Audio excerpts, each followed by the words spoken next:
Today's feature presentation of Glory will not be seen. What? I love that movie. Oh, man, that's going to leave a big hole in their lineup. What's going to fill the glory hole? In place of Glory, we will be showing Shaft, starring Richard Roundtree. What? You can't just shove Shaft in a glory hole. Yeah, I know. It'd be better to put in that movie about the two girls who meet Nixon. What's that movie called? Dick? Dick would slide right into that glory hole. No, Dick's too short for that glory hole. But if you also put in Edward Furlong...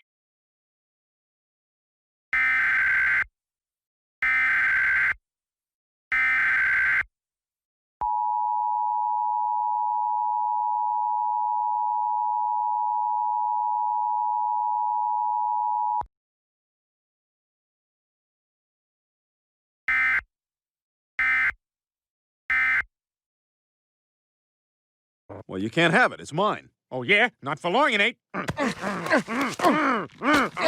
Come on, Brian. I need this rope in case I open a nautical-themed restaurant. Come on down to Pete's Crab Shack. We got boat parts on the wall, so you know the crab comes from the ocean. Eating next to a porthole? What?